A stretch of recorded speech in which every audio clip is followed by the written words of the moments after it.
Alright, y'all. I don't know how good you can hear me out here, but I wanted to do a video. I wanted to touch on something from the other day when I was talking about symbols and symbolism. Listen, I want to start off saying this. I'm not telling any of y'all what you can or can't be. I'm not trying to tell you how to live your life or what to represent or what to wear or what to do or any of that. It might be taken wrong. There's the way that I am talking about things. I don't think most people are going to discern it right. But here's all that I'm saying from the other day. When I was talking about symbolism and symbols, there is kind of a dark reality to some of these things, and it can lead you down some really, really messed up paths. And I know because I went down those paths in life. I've been there, I've seen it, I've lived it, I've encountered it. I know where these things can lead with some things. Now, am I saying that you're going to do all these things that I'm thinking? No, that's not what I'm saying. I'm not saying that.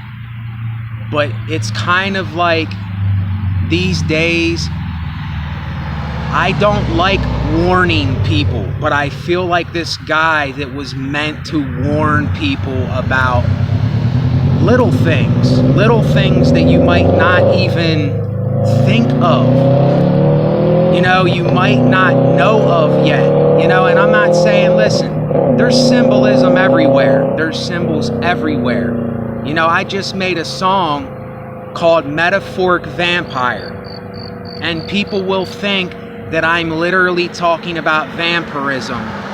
They'll literally think that I'm talking about sucking someone's blood and all the stuff that goes along with vampires.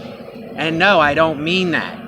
What I mean by metaphorical vampire or metaphoric vampire is that I am this guy where you don't want to know some of the things that I've been through.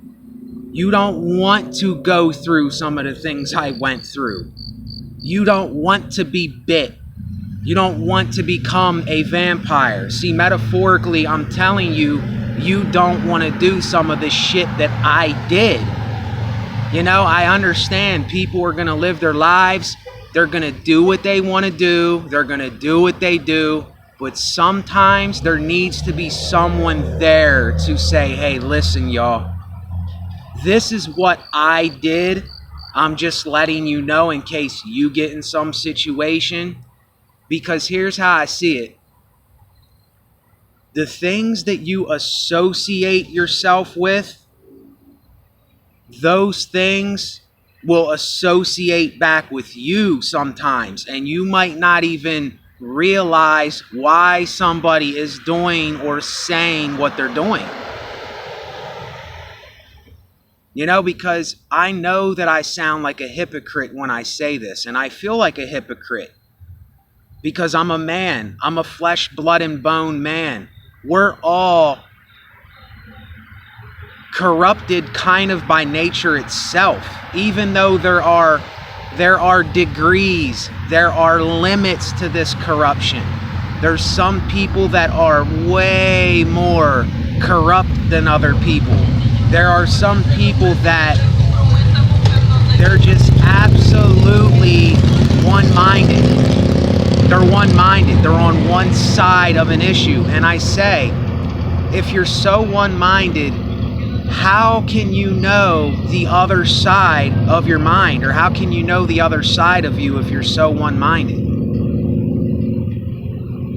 And I always use metaphors and symbolism in my music. I always use that because that's what makes music and art. Music and art is words and symbolism. But here's what I was saying from the other day, y'all. I'm just being completely honest here. When I said about, like Illuminati symbols, like the all-seeing eye on the pyramid and stuff like that, if you look into these things more, and I don't want to sit here and say exactly which one.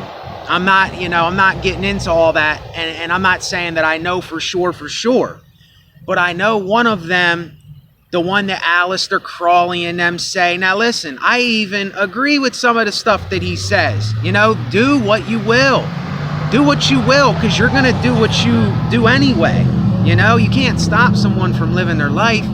But I don't agree with all the sacrifice stuff and all the blood rituals and all the stuff that is in that doctrine. I don't associate myself with that. Because if I associate myself with that, then people are going to think that I am like that. And see, it's hard to explain. See, I'm telling you, don't fall too much into the dark path of these things. But then it seems hypocritical because I myself use symbolism. I myself use words and phrases and other things. But what I'm saying is there is a boundary to this where you can take it too far. And like I said, with the metaphoric vampire that I just said, metaphorical vampire, there can be a point where you get bit metaphorically and you might not ever come back. If you watch the movie Interview with a Vampire with Tom Cruise and the other guy, he's another famous guy. I can't think of his name. I should know his name, but I can't remember names. But anyway, that movie, yes, there are some things that are relatable, and there are some things that we even are. But there is a point to where you can take it too far, and I can take it too far. And that's not a place where I ever want to go, and that's not a place where I would want to see you go. But I can't stop someone from jumping off of a bridge. I can't stop somebody from doing what they're going to do. But that's just to explain that a little bit, because we have to understand that there are degrees to everything. There is limits to everything. There is too much and there's not enough. See, this is why I say life is a contradiction. See, if we could learn to be in the middle, if we could learn to stay in the balanced area, on the fence, so to speak, looking at this side and looking at this side, you understand what I'm saying? Then you could have some knowledge. You could understand what it is that you're looking at and what it is that you might not want to get so much into. Because I'm not a guy that tells anybody what to do or how to live, or you need to change this or you need to change that, and you shouldn't be this person and you should be that. No, I don't do none of that shit. That's not me. It might sound like I'm saying that, but I am just warning you of certain things. I'm telling you where certain things can end up, where some people end up going. And even though there are some things about being a metaphorical vampire that are human nature, there's other things that you might not ever come back from. You might be so thirsty for that last drop of something that what are you gonna do? And see, I don't necessarily like using this as an example, but it's a metaphor.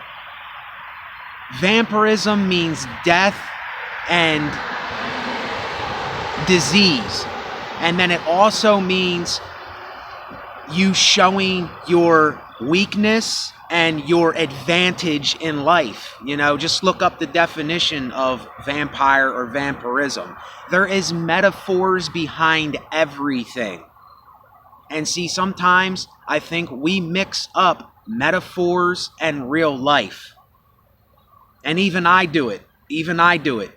We mix up metaphor and real life. What someone meant to be a metaphor, another person took it literally. took it as though that it was really something that someone meant for reality, when really it was a metaphor for reality. See, you have to be able to discern this stuff, y'all. That's all I'm saying. Discernment. Hold on a second. There's motorcycles.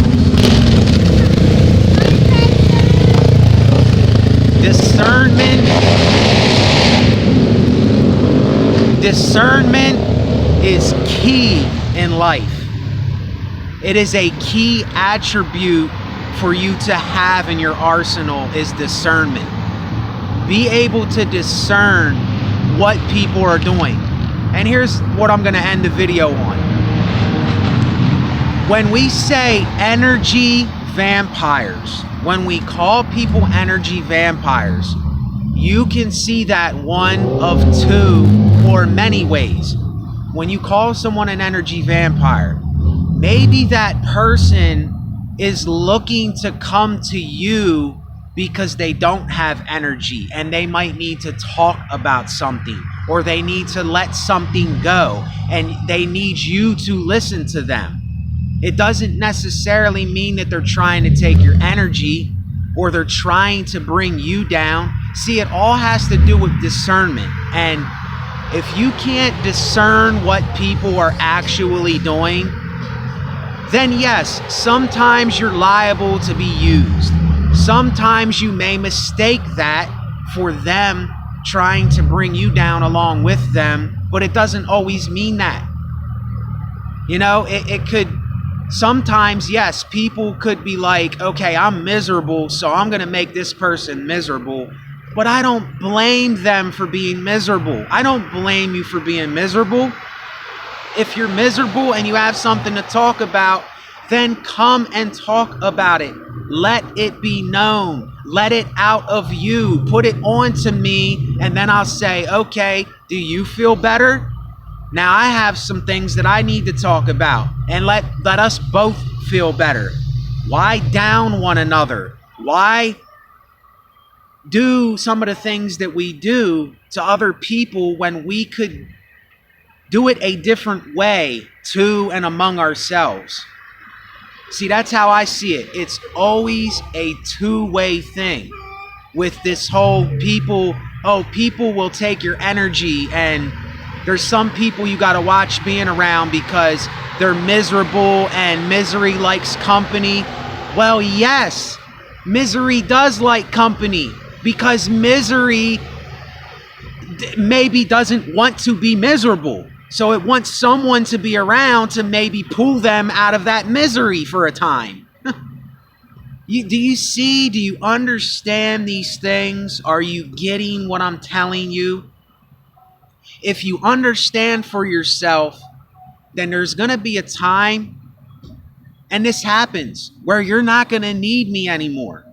You're not going to need to listen to my channel. You're not going to need to listen to me unless, you know, you associate and you relate to what I'm saying, because I'm only a human. That's why I say only human.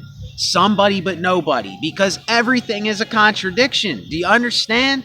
Do you understand that? This is what I am going for to get across to people. And what do we do though? What do we do though? We're all fighting for this one side. We're all holding on to dear life for this side, and we won't see this side. We won't give this side a chance. We won't give these people a chance, or this person, this man or woman, this child, when they might be needing to say something to us and we're not listening. So that's what burnout. Oh my gosh, this guy just burnt his tires out. Anyway, y'all, he confused what I was saying, but it's cool. It happens. But yeah, it's like you always have to be open-minded to the possibility that what you think someone meant, that doesn't necessarily mean that's what they meant. When someone says something, you have to be able to discern if people are metaphorically speaking, if people, even if they are saying something that is reality, then why would we get offended at something that we're not? If someone calls us an idiot and you get offended, why are you getting offended if you're not an idiot? You see what I'm saying? It doesn't make sense. I can't get offended at anyone calling me anything because I know I'm not those things. So why am I going to get mad? Why am I going to get angry if that's not what I am? See, it's like an oxymoron kind of. And if we could all understand this about ourselves, then we could understand others. We could maybe be the person that instead of telling people how to do things, listen to people and say, I understand. You know, it's kind of like the phrase in Matthew chapter 7 in the Bible.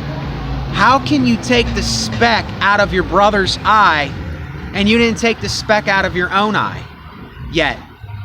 You don't understand yourself yet. You know, you haven't even took a look at yourself in the mirror. Yet you're judging the whole world and you still got that speck in your eye. And even I still have that speck in my eye. And that is why I'm talking about it, because I want to get that speck out of my eye. I want to be able to listen to the person that does have the speck in their eye so they don't have the speck in their eye. You see how this thing is a constant, it's like a whirlwind effect. You got to talk about it to get it out, speak about it, let it be known, and then you go in this circle and you come back here again. And it all has to do with understanding yourself. Others will never understand you. Others, now listen, I'm not saying that they can't understand you. I am saying that you have to understand this for yourself before you can make someone else understand it. So that's what I meant, and that's what I mean when I do these videos. I really hope that you got to the end of the video. Now, you know I don't like using the word hope because I'm very, very iffy.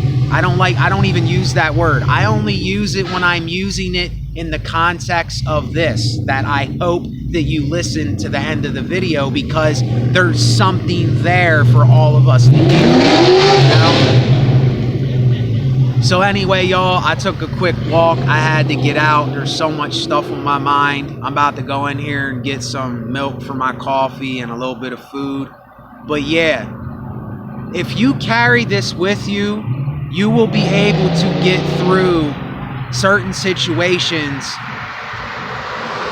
I don't want to say easier, but when you're able to discern stuff, then you can filter it out of your mind better. You can realize what's really going on so you're not so confused and your mind is not so twisted up. And that's why I tell y'all, discernment is key. It is key for someone like me. I can't put that on to you though, because I don't know if you understand or realize that yet. So I can't throw it at you. I can't blame you for not knowing something that you might not know. You see what I'm saying? So that's why it's better to listen to people and have understanding, so when someone comes to you, you can relate with them and you can open up to them and maybe tell them something that they might need to hear that day. You know, because you never ever know what someone might need to hear from another person. Hey man, all right. You know, I don't know. It's like all of us have to hear different things sometimes. It's not the same for each person. You know what I'm saying?